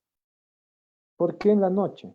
Porque en la noche ellas tienen mayor libertad de poder vender estos productos y sin que existan operativos o les quiten sus productos, como pasa tanto en La Paz, en el Alto Cochabamba, en Santa Cruz, con los guardias municipales, ¿no? Entonces, ellas han optado por migrar a la noche justo para que no suceda aquello, y también han visto que afuera de los negocios nocturnos es donde mayor venta tienen, ¿no? Entonces, para muchos no ha sido muy raro, quienes en algún momento hemos ido a alguna discoteca, ver a niñas, ante todo, ingresando a las discotecas a vender dulces, cigarrillos y demás. Entonces, también estas niñas están en alto riesgo porque, al igual que el niño anterior, tienen un capital muy pequeño, de 50 o hasta de 20 pesos, que luego pueden ser inducidas a llegar a este tipo de delitos, ¿no? La siguiente.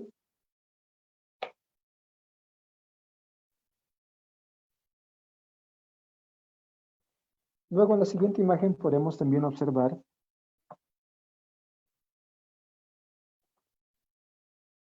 a población en situación de calle.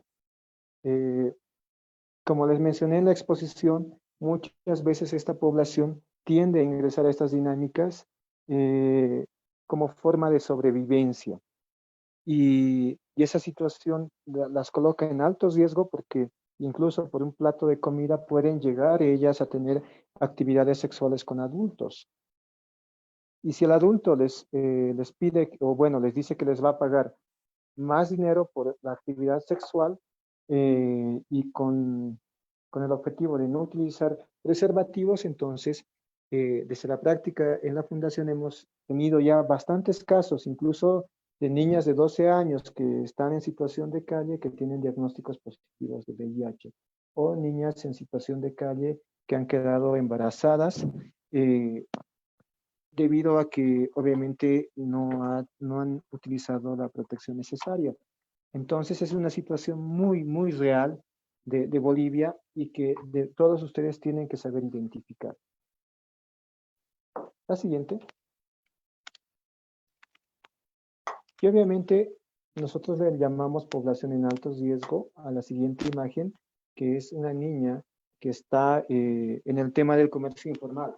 Como les decía, la mayoría de estas niñas llegan a estas dinámicas de comercio informal, obviamente en espacios públicos, ¿no? Y al igual que las otras niñas, ellas generalmente salen junto con sus mamás a la venta de helados, a la venta de verduras, y están expuestas a estas situaciones. Y obviamente las madres las llevan a estas dinámicas porque también es una forma de protección que ellas tienen. Cuando hablamos con ellas mencionan de que las llevan junto con ellas al comercio informal porque no las quieren dejar en casa porque pueden correr algunos riesgos, ¿no? Y por último, con esta imagen, la imagen que muchas veces no visibilizamos, que es la imagen del violentador sexual. Y es una imagen que no queremos reconocer, que muchas veces queda en la clandestinidad y ante todo en la impunidad, porque como bien dije a un inicio, si no existiese la demanda de adolescentes o de niños, niñas que estén en estas dinámicas, no existirían lastimosamente las víctimas, ¿no? Pero ante una mayor demanda, obviamente vamos a tener que seguir escuchando de estas situaciones a diario y esto se debe a varios factores. A factores ante todo patriarcales que desde niños, ante todo los varones, nos han enseñado que las mujeres tienen que sujetarse a la opinión o a la decisión de los varones, o en algunos casos las conductas de iniciación sexual son gratificadas por el grupo de pares, como también desde muy pequeños hemos ido viendo cómo en spots publicitarios y demás situaciones nos han ido enseñando que la satisfacción está en el uso del cuerpo joven de la mujer, y esto bien lo podemos evidenciar en comerciales y demás, donde vemos a mujeres con poca ropa, vendiendo aceites para autos, vendiendo bebidas alcohólicas, cigarrillos y demás situaciones. Y todas estas campañas publicitarias que veíamos, obviamente están dirigidas a quienes, hacia los varones, ¿no? Entonces, cuando te bombardean tanto, inconscientemente tú ya vas naturalizando esta situación. Y obviamente vas arraigando la idea de que el placer está en el cuerpo joven de la mujer. Incluso dentro de estas mismas páginas pornográficas se recurre mucho a la infantilización de la mujer.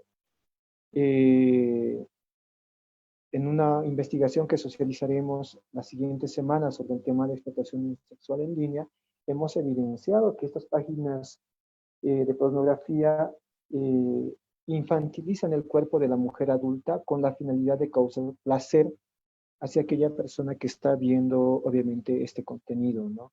Y eso es muy riesgoso. ¿Por qué? Porque te puede generar, obviamente, estos deseos de tener actividades sexuales con niños, niñas y adolescentes. Primero puedes incurrir en un delito de violación por satisfacer este deseo, o puedes recurrir al otro delito, a ser un explotador o violentador sexual comprando el cuerpo de una niña o adolescente. Entonces son situaciones que también debemos analizar. Y bueno, como bien decía mi colega con el cual hicimos esta investigación, hoy en día la educación no solamente está en relación al tema de los riesgos que puedas vivir afuera o en el contexto, sino también los riesgos que puedas tener en relación al uso de las tecnologías actuales o de las redes sociales. Así como también a nosotros, a todos, nos han enseñado sobre los riesgos de que no hables con nadie, no te vaya, o que hasta cierta edad nos acompañaban hasta al colegio y demás, pero nadie nos dice nada o nadie le dice nada al niño que desde muy temprana edad agarra el celular y comienza a navegar en Internet. Entonces creo que también es una reflexión para todos, para comenzar a trabajar estas situaciones, porque yo creo que es ahí donde tenemos que trabajar para evitar que se cometan este tipo de delitos, ¿no? Que afectan de manera sustancial e integral la vida de muchos niños, niñas y adolescentes. Y que para instituciones como la Fundación Boliviana para la Juventud, la Fundación Municipal de Quita, la Gobernación mediante el CEPAC y otras ONGs que están presentes acá en este evento, es muy complicado de atender, porque son problemáticas multicausales que requieren de varias instancias y profesionales en su intervención. Y hasta que no lleguemos a identificar a esta imagen de aquellas personas que demandan estas situaciones o que cometen estos actos en base a una formación que han tenido desde pequeños, vamos a seguir lamentando la comisión de estos delitos. Pues bueno, me extendería más en la exposición, pero ya tenemos que pasar a una ronda de preguntas.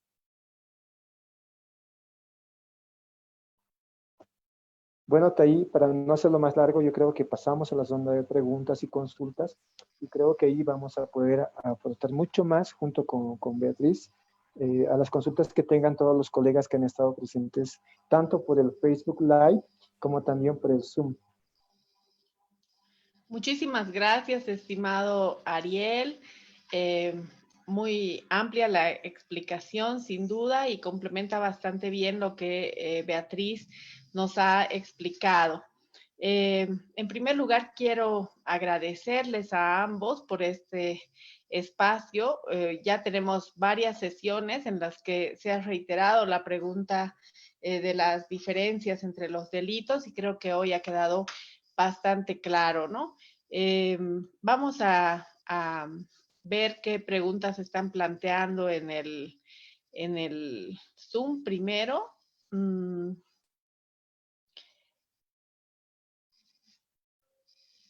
Preguntan, licenciado Ariel, buenas tardes. Antes que nada, felicitarlo por su presentación. Tengo una duda. En un caso de un adolescente entre 14 y 16 años, que se haya relacionado con un adulto de 35 años, por ejemplo, y que este adulto,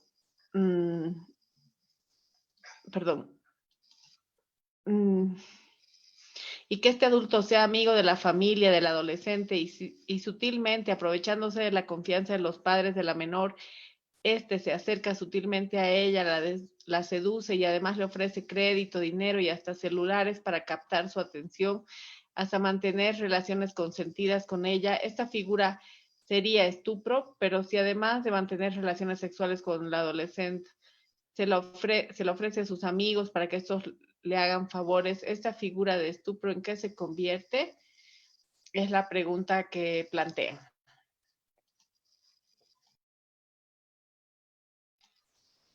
Adelante, Ariel, por favor.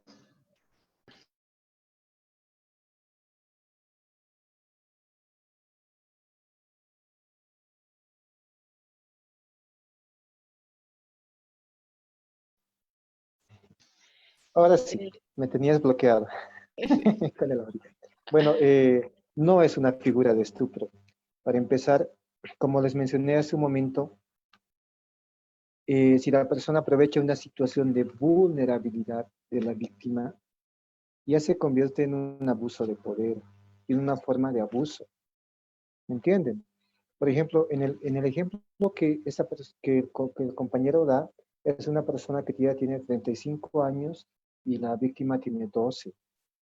Entonces, en ese sentido, o bueno, 16 creo, en ese sentido, él aprovecha la situación de vulnerabilidad de la familia y de la víctima, ofreciéndoles regalos para tener actividades sexuales. Entonces, en ese caso, si esa persona llega a tener la actividad sexual, se convierte en un delito de violación. Y si luego esta persona adulta ve que, bueno, ya mediante acciones coactivas hacia la víctima, ve que es dócil y la puede ofrecer a sus amigos, también por remuneración económica, también ya se constituye en otro delito que puede ser el delito de proxenetismo, porque él ya está lucrando mediante la actividad sexual del adolescente. Entonces, muchas veces los proxenetas comienzan siendo amables, les empiezan a hacer regalos o comienzan como los enamorados y luego una vez que se ganan la absoluta confianza de la víctima, obviamente la comienzan a ofrecer, ¿no? En este sentido, tienen que ser muy cuidadosos cómo inicia el delito y luego cómo también se tiene que hacer el abordaje. También en ese sentido va mi recomendación que no es lo mismo atender una víctima de trata como también atender una víctima de proxenetismo. Ambas víctimas o una víctima de violencia sexual comercial, las víctimas tienen distintas formas de haber asimilado el delito. Y lo que hemos visto, por ejemplo, en el tema de las víctimas de trata es de que obviamente ellas han sido sacadas de manera abrupta de su contexto y privadas de su libertad y presentan secuelas psicológicas muy evidentes. Pero cuando hablamos de víctimas de violencia sexual comercial o de proxenetismo, muchas de estas víctimas ya han naturalizado la explotación de su cuerpo y obviamente eso implica de que se haga una intervención psicológica a más largo plazo porque las secuelas psicológicas no son muy evidentes. porque ella obviamente es como que acepta, naturaliza esta situación, pero ahí radica el trabajo que se vaya a hacer a nivel terapéutico como también a nivel integral con la víctima. Muchas gracias, Ariel. No sé si Beatriz quiere hacer alguna complementación o algún comentario también en general. Muchas gracias. Bueno, sí, en la misma línea que va Ariel, efectivamente hay una naturalización, ¿no? No lo vemos, no lo vemos como un delito. Las personas, incluso hay la ilusión, el romanticismo de que esa adolescente está con una persona adulta mayor, ¿no? Entonces, no lo ven como un delito y mucho más todavía, incluso en las áreas rurales, los padres tampoco lo ven como un delito, sino más bien lo ven como una forma de progreso, de que el hijo o la hija está saliendo adelante porque ya está con una persona adulta que le va a propiciar justamente todo aquellas falencias que pudo haber tenido, digamos, ¿no? O que puede haber tenido, ¿no? Entonces, es una forma de cómo querer, de que tenemos que cambiar la óptica, la visión de lo que realmente está sucediendo, de lo que sí es delito, de, como lo decía Ariel, esto no son infracciones ni faltas administrativas, ni conciliaciones, ni nada que tenga que ver por ese estilo, sino que son delitos que están tipificados en el Código Penal. Y como lo hemos visto, hay pues 4 capítulos en relación a lo que son las libertades sexuales, ¿no? Muchísimas gracias, estimada Beatriz. Esta siguiente pregunta la pueden contestar ambos también, por favor.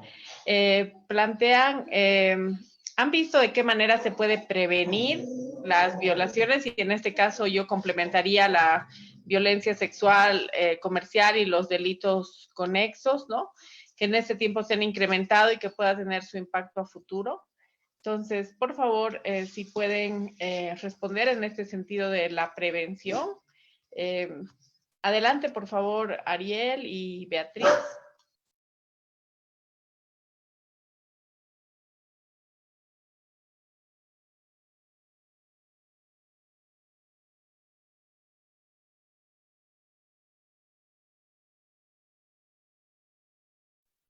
Ok, ahora sí. Bueno, en ese sentido, las acciones de prevención, muchas veces pensamos que el incrementar la pena hacia el tema de violación, como se pidió recientemente en relación al delito que pasó en La Paz y en Santa Cruz respecto a la niña Esther y a la violación grupal hacia la niña allá en Santa Cruz, el de agravar las penas o solicitar incluso la pena de muerte puede ser una forma de prevención. No es tanto así debido a que lastimosamente tenemos un sistema judicial eh, que genera bastante retardación de justicia, ¿no? Y que en varios de los casos incluso han cometido errores en llevar a personas inocentes a la cárcel. Entonces existe ahí un riesgo. Las acciones de prevención tienen que ser efectuadas desde, desde la misma formación de los niños, niñas y adolescentes. Porque como les mencionaba, muchos de los niños, niñas y adolescentes, o bueno, muchos, ante todo de los varones también, y de las mujeres, nos van enseñando desde pequeños esta forma de naturalizar determinadas conductas masculinas o femeninas. Y en las unidades educativas lo que hacemos es reforzar ese tipo de conocimientos o de conductas con nuestros pares y demás, y no se le da la importancia adecuada hoy en día a estas acciones, o no son parte de una currícula formal, por ejemplo, de trabajar estas situaciones. Y si se trabaja por generaciones esta situación, obviamente vamos a reducir los índices de comisión de estos delitos, ¿no? Eh, Cuando nos enseñen a respetar a la mujer, cuando nos enseñen que la violencia no es una forma de resolución de conflictos, cuando nos enseñen a respetar la opinión, sea quien sea, cuando no exista esta oposición a hablar sobre el tema de identidades sexuales dentro del contexto educativo, creo que ahí vamos a dar un paso gigante a poder prevenir estas situaciones, porque si no es así, si seguimos bajo los esquemas antiguos educativos en los cuales continuamos aún, obviamente vamos a seguir lamentando estas situaciones. Por lo otro, también es necesario que sí exista mayor, dentro del tema de normativas, la ley 548, el Código Niña, Niño y Adolescente, es una ley que no tiene presupuesto. Es una ley que carece de recursos económicos. Entonces, cuando el municipio tiene que implementar las defensorías de la niñez o adolescencia o tiene que hacer acciones de prevención, ¿de dónde sacan este dinero? Se cuelgan del presupuesto de la ley 348, o sea, de la ley integral de violencia hacia la mujer, ¿no? Entonces, y le quitan presupuesto también a otra situación muy latente en nuestro contexto. Entonces, creo que a nivel normativo lo primero que se tiene que hacer es que tenemos que tener normativas que contemplen presupuestos que les permitan a los municipios y gobernaciones tener esta facilidad para poder fortalecer a las defensorías de la niñez y adolescencia, para poder fortalecer a las divisiones de trata, porque la ley 263, que también trabaja el tema de trata y tráfico de personas, no tiene presupuesto. Entonces es por eso que tenemos muchas veces a las divisiones en paupérrimas condiciones, o que apenas 5 oficiales comparten un computador, o que no tienen ni hojas. Entonces, creo que como sociedad civil, primero a nivel normativo debemos exigir esta situación y luego, obviamente, ya a nivel mucho más integral, agilizar el sistema penal que tenemos actualmente para que sea más fácil el acceso a la justicia y no exista tanta reprobación como hoy en día existe, ¿no? Y no solamente seamos reactivos ante un caso que es el más difundido por los medios de comunicación y todos estemos en contra e inmediatamente la policía, la fiscalía y los jueces dictan sentencia a los 2 días. Como el caso de Esther o como el caso haya ocurrido en Santa Cruz, existen miles en Bolivia que aún continúan en investigación. Entonces, creo que también ahí está que nuestra justicia no tiene que ser reactiva a los medios de comunicación, no tiene que ser efectiva con todos los casos que se vayan a presentar. Dale, Dea. Gracias. Yo quiero tomar como ejemplo esta pandemia que nos tiene que haber dejado muchas lecciones, ¿no? Si hemos visto al inicio, los hospitales se saturaron, no había atención, no había médicos, enfermeras, el personal de salud estaba casi imposibilitado de poder atender. ¿Y qué fue lo que hizo la población ante esta situación? Empezó a cuidarse, empezó a protegerse, empezó a comprarse medicamentos, empezó con los eucaliptos, ¿no? las hierbas, empezó a autoprotegerse, si ustedes quieren llamarlo así. Entonces, de la misma forma, tendríamos que trabajar en todos los ámbitos, en el tema de violencia, en el tema de violencia de género, en el tema de violencia de lucha contra la trata. Empezar por el primer núcleo, por la primera familia que tenemos, que es nuestro grupo, ¿no? Y cuando hablamos de familia, podemos decir mamá, papá, tío, abuelito, con quien viva, ¿no? Hermano, hermana, primos, ¿no? Empezar a protegernos uno mismo. ¿Por qué? Porque sabemos que así como el sistema de salud estaba saturado y no había campo para que te puedan atender, de igual forma nuestro sistema judicial, sabemos cómo es nuestro sistema judicial, sabemos las muchas carencias que tiene la policía, el Ministerio Público, la retardación de justicia que pueda haber, la dilación de justicia que pueda haber en el órgano judicial. Empezar a hablar en la casa, a desnaturalizar justamente estas situaciones de querer entender de que así siempre había sido, o así fue, o así lo hicieron antes, ¿no? Sino más bien de empezar a hablar, empezar a decir que esto no es correcto, que estos son delitos, y de ahí empezar a reforzar en el ámbito formal de la educación, a través de las mallas curriculares, con las unidades educativas y en todos los aspectos de la formación, que no solamente sea algo que lleve en primaria o en secundaria, sino en todos los aspectos tendría que ser transversal esto, ¿no? En universidades, en el ámbito policial, en el ámbito militar, si quiero ascender a general, a comandante, etcétera. Tendría que ser un tema transversal para que de esta forma podamos hacer prevención, y esta sería una de las formas para disminuir el tema de atención, prosecución y sanción, se pueda disminuir los delitos en esta situación. Muchísimas gracias, estimada Beatriz. Yo coincido totalmente con lo que ambos mencionan, ¿no? Creemos que aquí es importante el cumplimiento de la normativa, ¿no? La ley de lucha contra la violencia hacia la mujer tiene definida muy bien la forma de prevención. El Código Niño, Niña, Adolescente también tiene definidos parámetros en relación a la prevención para violencia sexual, y la ley de trata y tráfico de personas y el protocolo también tiene muy bien definidos los actores que deberían desarrollar la prevención. Pero bueno, nosotros siempre manifestamos, ¿no?, desde la sociedad civil, que existe una ausencia de planificación estratégica de prevención, ¿no? No tenemos un programa de prevención estratégico nacional, no tenemos programas de prevención estratégicos departamentales, municipales.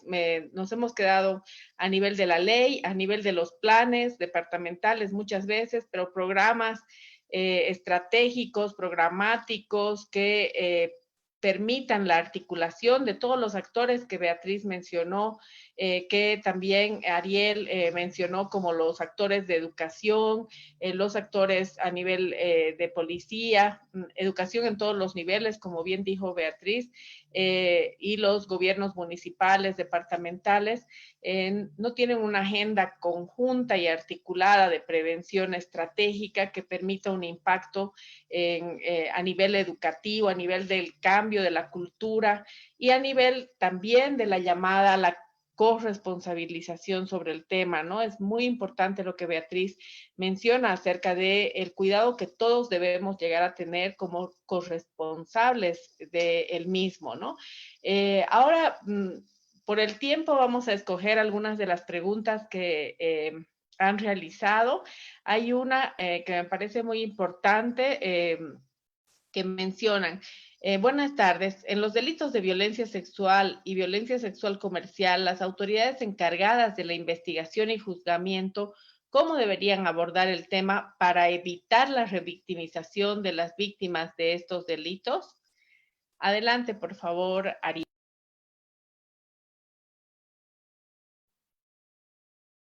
Bueno, básicamente aplicando los protocolos que existen, ¿no?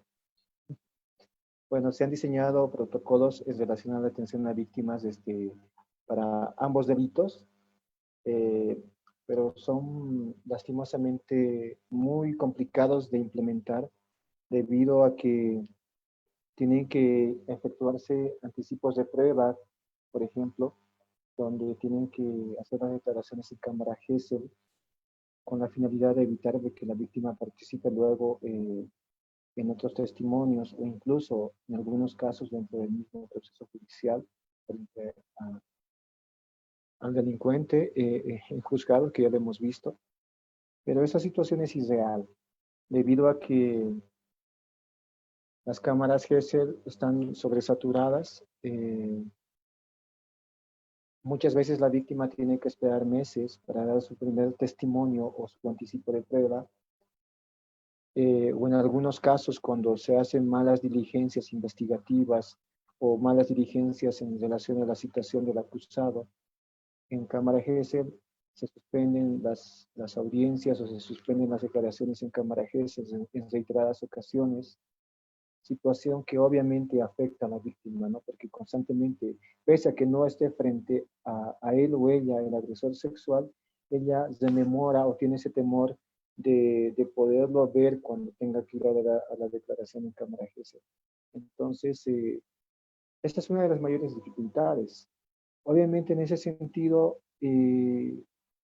la solución está en relación a una actuación mucho más integral. ¿A qué me refiero con esta situación de que tenemos que empezar a reducir esos procedimientos, de que también las cámaras GESEL que las defensorías están implementando actualmente sean válidas en el ámbito judicial, porque hay muchas defensorías que tienen la cámara GESEL, pero que la fiscalía no les permite utilizar. Y la fiscalía alega de que la única cámara GESEL que debe utilizarse es aquella que está en el Instituto de Investigación Forense y no validan las otras cámaras GESEL. En este sentido, por ejemplo, tanto en La Paz como en Cochabamba, apoyamos para que las divisiones de trata o las defensorías tengan sus propias cámaras GESEL, con la finalidad de que una vez que la víctima es rescatada mediante un operativo, inmediatamente ella haga su primera declaración en cámara GESEL y esa declaración quede grabada y sea básicamente un indicio para la investigación, cosa de que luego no venga y declare nuevamente, ¿no? Sino en ese momento poder hacer las primeras actuaciones investigativas con la finalidad de precautelar la integridad de la víctima. Es lo que estamos intentando impulsar desde acá, desde la fundación, y ojalá se pueda. Como les digo, también muchas veces depende del tema del egocentrismo institucional que a ratos se tiene, ¿no? Porque como les decía, cámaras GESEL hay bastantes, pero habilitadas para el sistema judicial solamente muchas veces son aquellas que están dentro del Instituto de Investigación Forense, y no así aquellas que tienen la sociedad civil o aquellas que tienen las defensorías o gobernaciones. Muchas gracias, Ariel. Beatriz, no sé si quiere complementar algo a la pregunta, por favor, porque ya vamos a ir cerrando el espacio. Sí, bueno, en el artículo 28 de la ley 263 nos habla justamente de la revictimización, ¿no? E indica que los servidores públicos y los administradores de justicia tienen que precautelar los derechos, la dignidad y la libertad de las víctimas de trata y tráfico de personas. Y también nos indican de que el Ministerio Público adoptará un protocolo único, ¿no? Para que se pueda hacer la investigación. Pero entendemos, y ahí quiero rescatar unas palabras que dijo Ariel, no son nada amigables estos protocolos, ¿no? Son bastante burocráticos, que lo único que hacen es cansar a la persona. Entonces ahí habría que hacer algunos ajustes técnicos y de la realidad de cómo es que realmente pasa, ¿no? Para hacer los ajustes tanto al protocolo, y que tampoco se cumple la política plurinacional que habla que se incluirá un programa de protección, ¿no? Donde están justamente el tema de las cámaras GESEL, donde hay no hay esa, no voy a decir esa coordinación, sino más bien esa cooperación, ¿no? Esa cooperación interinstitucional de poder validar justamente una declaración que se hace en una cámara GESEL que no está autorizada, ¿no? También el tema de la dignidad de las víctimas, el cambio de identidad, el cambio de residencia, el brindar la seguridad a la víctima como también a su entorno familiar. O sea, son una serie de situaciones que no se cumplen a la fecha por muchos factores económicos, por factores de nuestra división acá de trata y tráfico son de 9, 10 personas, ¿no? Entonces están haciendo investigación, están haciendo una serie de cosas y brindar más bien brindar la protección a una víctima de trata. Entonces no hay esa situación. Entonces hay una falencia y hay un vacío, pero es porque justamente hay que ajustar a la realidad de lo que estamos viviendo ahora, ¿no? Muchísimas gracias, estimada Beatriz. Concuerdo también totalmente con lo que han mencionado ambos y sobre todo con el hecho de que tenemos protocolos nacionales que tienen también un largo proceso de burocracia para para aprobarse y para hacerse públicos y luego aterrizar en los gobiernos departamentales, en los gobiernos municipales que tienen una realidad absolutamente diferente, ¿no? Los protocolos nacionales es verdad que son ampulosos, son amplios, complejos, porque toman en cuenta todo lo que la normativa define que debería existir, aunque no exista en muchos departamentos y municipios, ¿no? Entonces, por un lado es el hecho de que los protocolos están hechos con todos los componentes ideales que define la ley, que debería aplicarse progresivamente, pero que lamentablemente tampoco tiene una instancia de seguimiento que obligue a que se aplique adecuadamente, ¿no? En este caso le tocaría el trabajo a la Defensoría del Pueblo, pero bueno, vemos muchas actividades de promoción de derechos por parte de la Defensoría del Pueblo en general, pero en relación a trata y tráfico, el último informe que nos mostraron, compartieron en otros eventos también denota, ¿no? Que sí se identifican los cuellos de botella, pero precisamente están en esto que decían, ¿no? La falta de aplicación efectiva, la falta de contextualización, porque no todos los municipios y departamentos son iguales, no todos tienen las mismas instancias, la misma cantidad de personal. Lamentablemente en todas tenemos la situación de rotación de personal, de falta de especialización. En este caso de trata y tráfico es muy importante la especialización a nivel de la policía, por ejemplo, y a nivel nacional tenemos un equipo especialista experto, realmente brillante, pero en los municipios y departamentos todavía continúa produciéndose la alta rotación y esto produce que la especialización sea limitada y los funcionarios públicos de las diferentes instancias, al no conocer los protocolos, que no están traducidos contextualmente, no los aplican adecuadamente y lamentablemente no necesariamente piensan desde una sensibilidad de protección también a la víctima. Muchas veces pasa esto. Vemos que hay avances a nivel de los comités departamentales que están sensibilizando a los actores, que están coordinando, que tratan de implementar la cooperación, como decía Beatriz, que debería existir. Son esfuerzos que reconocemos. Sin embargo, lamentablemente todavía esto no se aplica a cabalidad por diversos cuellos de botella que ya hemos abordado en otros espacios, ¿no? Yo hoy por la hora voy a agradecer muchísimo a los participantes. Les recuerdo que ya está el link tanto en el chat del Zoom como de los Facebook para que se puedan registrar y puedan registrar su participación. Y creo que ha sido una jornada muy clarificadora porque realmente necesitábamos fijar conceptos y es lo que hoy se ha hecho y en ese sentido, antes de darle las palabras de cierre al doctor Celso Parada, quiero volver a agradecer a Beatriz Medina, a Ariel, que han estado con nosotros desde la Fundación Munacín Cuyaquita, Ariel Ramírez y Beatriz Medina desde la Fundación Boliviana para la Juventud. Es muy importante compartir estos espacios de aprendizaje de definiciones, de la normativa, pero también de la experiencia de estas instituciones que tienen un conocimiento amplio en la temática y esperamos que este ciclo que ya está yendo a su final, ¿no? El siguiente miércoles tenemos un último tema que, bueno, va a ser desde un enfoque más general, desde el enfoque de género, en tema de medidas de protección. Yo voy a reiterar el agradecimiento y darle las palabras al doctor Celso Parada, por favor.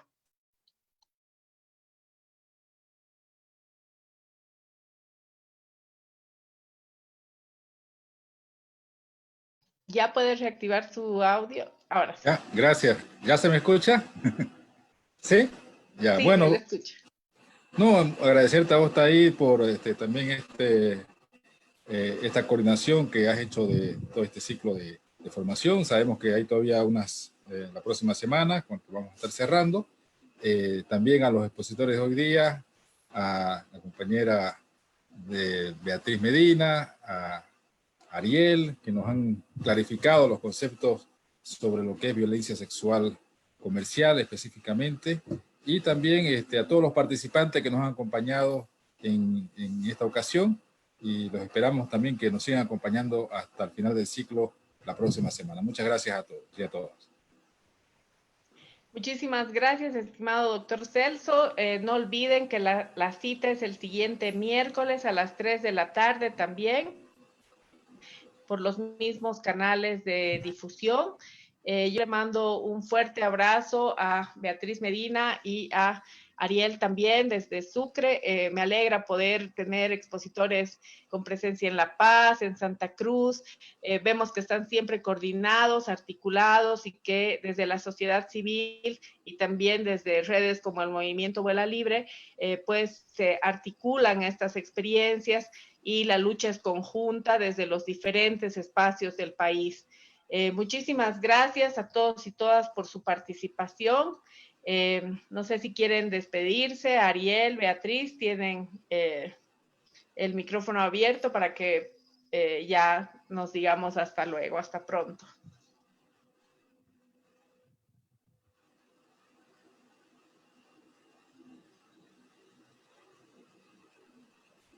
Ahora sí, muchas gracias por el espacio, por la participación. Un gusto verlos siempre a todos y a todas.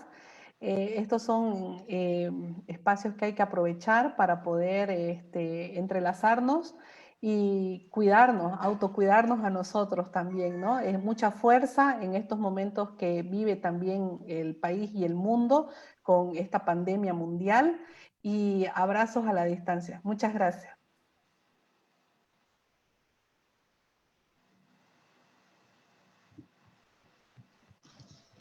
Ariel, si quieres despedirte, por favor.